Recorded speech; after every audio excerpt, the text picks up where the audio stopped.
Guys, welcome back to my channel Rupali dot Ganesh. কেমন আছো সবাই? আশা করছি খুব ভালো আছো, আমিও খুব ভালো আছি। সবাইকে শুভরাত্রি। আর এখন বাজে হলো রাত্রে 8:30। আর আমি হলো এই যে দিয়া এখানে খেলছি, দেখতে পাচ্ছ, ডান্স করছিল বিছনাতে। এদিকে বাবুও খেলছিল, আর আমি এদিকে বিরন চাল ভিজিয়ে রেখেছিলাম দুপুরবেলা, তো সেটাকে বানানোর জন্য পুরো প্রস্তুতি।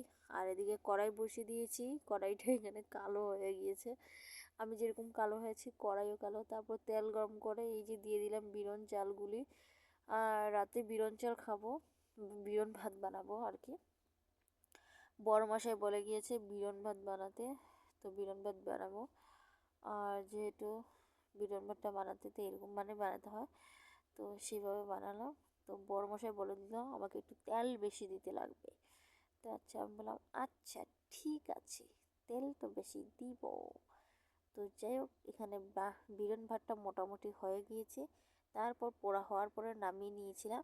তারপরে দুপুরের যে সয়াবিন তরকারি রয়েছিল সেটা আর কি নামিয়ে গরম করে নিলাম আর কি চুলাতে বসিয়ে। তারপরে এখানে একটু টমেটো চাটনি বানাবো, তার জন্য পেঁয়াজ কুচি দিয়ে দিলাম, টমেটো কুচি, তারপরে কাঁচা লঙ্কা চিরা, কাঁচা লঙ্কা। আর এদিকে দিয়েছিলাম শুটকি, ভাজি করেছিলাম শুটকি দিয়ে আমি টমেটো চাটনি বানাবো।